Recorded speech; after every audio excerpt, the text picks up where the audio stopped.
गर्मी के दिन शुरू हो गए रहे। मिट्ठू एगो पेड़ के छांव में बैठल रहे। तबही ओकरा लगे आसमान से एगो चिड़िया आके गिरल, जेकरा पंख में चोट लागल रहे। कहाँ गई चुनमुन? आज न तक कल तोहके हम अपन शिकार बना के ही रहब। ऐसन कह के उ बाज उहवा से उड़ गई। अरे तोके चोट कैसे लागल? वो बाज हमला कइले रहे। उ त अब जा चुकल बा। तहार नाम का ह? हमार नाम चुनमुन ह। बहुत प्यारा नाम ह। तू हमरा साथे चला। जब तक तू ठीक नइखू हो जात, तू हमरा साथे हमार घर पर रह सकेलू। सच में? हाँ, हम और हमार माई अच्छा से तहार ध्यान रखब जा। चुनमुन खुश भइल और मिट्ठू के साथे एगो गुफा में पहुंचल। उहाँ मिट्ठू के माँ मैना एगो लाल पत्थर के पास बैठल रहे, जौन दिखे में बहुत खूबसूरत रहे। अरे तू तो बहुत प्यारी चिड़िया हो। का नाम है तहार? और ये चोट कैसे आयल तहरा? हमार नाम चुनमुन ह। गोल्डी नाम के एगो बाज कई दिन से हमार पीछे पड़ल बा। आज ओकरे से बचत बचात हम तहार जंगल में आ गइल बानी।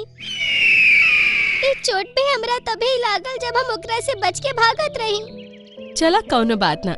अब जब तक तू ठीक नहीं हो जात तब तक तू हमनी के साथ ही ये गुफा में रह। ई सुन के मिट्ठू बहुत खुश हो गई और चुनमुन भी ओकनी के साथ उहे गुफा में रहे लागल। मिट्ठू एगो बात समझ नहीं के आवत। तहार फैमिली बाकी पंछियन की तरह घोंसला में काहे नहीं के रहत? और तहार मम्मी जौन पत्थर के लगे बैठल रहेले, ओकर रंग रोजाना कैसे बदल जाला? ऐसे तो ये राज के बात है, लेकिन तू हमार बहुत बढ़िया दोस्त बाड़ू, ऐसे हम बतावतानी। असल में वो एगो जादुई पत्थर है। ये सर्दी के मौसम में जंगल में वो आसमान से परी आके गिरल रहे। ओकर तबीयत ठीक ना रहे और ओकरा अपन सेहत अच्छा करे खातिर हमार जंगल के नीला फूल के जरूरत रहे। हम सब जानवर मिलके कई दिन तक रोजाना वो परी के अपन जंगल के खास नीला फूल खिलावत रहनी जा। वो कुछ ही दिन में बिल्कुल ठीक हो गई। जाए से पहले वो हमने के पत्थर देले रहे और कहलस की गर्मी के दिन में रोजाना ये पत्थर अपन एगो नया रंग बदली। 10वां दिन जब ये पत्थर हरा रंग के हो जाई तो हमनी के अपन जंगल के तालाब के पास जो टीला बना वही पर रख देवे के बा।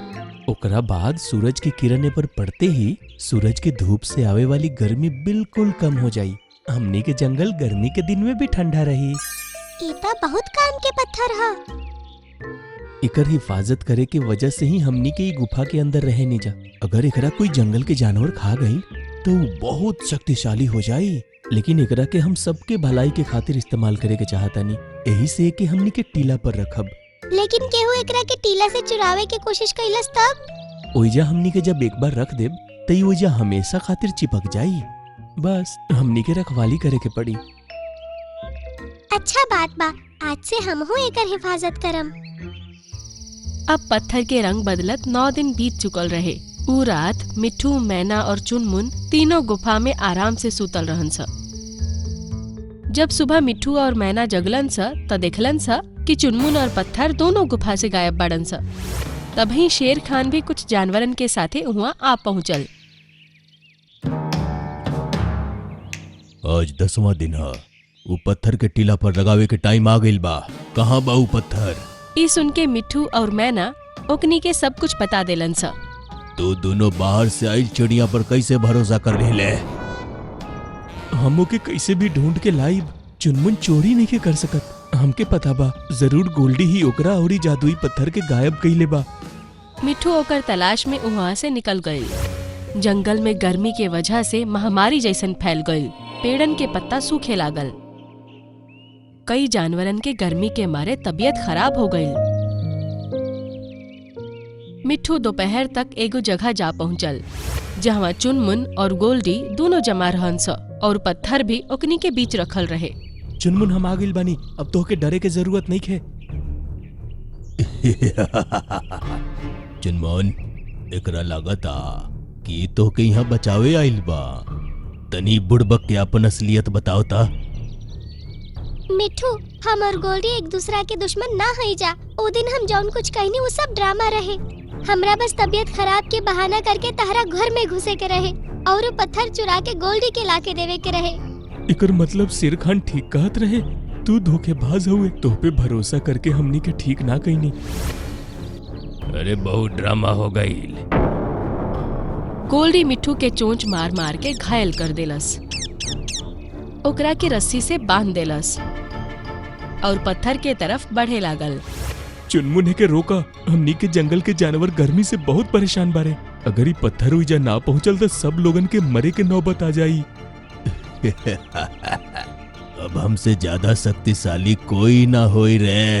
हम ई पत्थर के निगल जाइब तो हमरा कई गो शक्ति हासिल हो जाई। गोल्डी हंसत हंसत उ पत्थर के अपन चोंच में दबा के ओकरा के निगल लेलस, लेकिन अगला ही पल ओकर हंसी रुक गई और ओकर सांस अटक के रह गई। का हो रहल बा? गोल्डी जौन पत्थर तो जादुई समझ के निगलला हा, वो असल में एगो आम पत्थर हा। ई सुन के मिट्ठू हैरानी से चुनमुन के देखत रह गई। हम तारा कहे पे वो पत्थर चुरा त लेले रही, लेकिन बाद में हमरा एहसास भइल कि जौन पक्षी हमारे इतना ध्यान रखलन सा और जौन सबके भलाई चाहतारन सा, ओकनी साथे धोखा करल ठीक नहीं खे। यही खातिर हम वो पत्थर जैसन आम पत्थर ढूंढनी और तहरा के दे देनी। ई सुन के गोल्डी के गुस्सा के कोनो ठिकाना न रहे, लेकिन ओकरा गला में पत्थर फंस चुकल रहे, जेकर वजह से ओकरा तकलीफ होत रहे।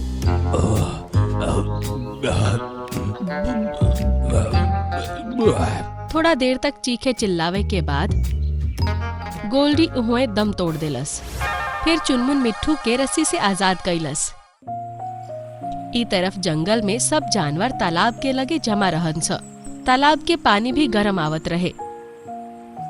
कई जानवर आसपास बीमार हालत में पड़ल रहन स। जब सब जानवर मिट्ठू और चुनमुन के एक साथ आवत देखलन स त सब बहुत खुश हो गईलन स। मिट्ठू अपन पंजा में दबल पत्थर के टीला पे रखलस।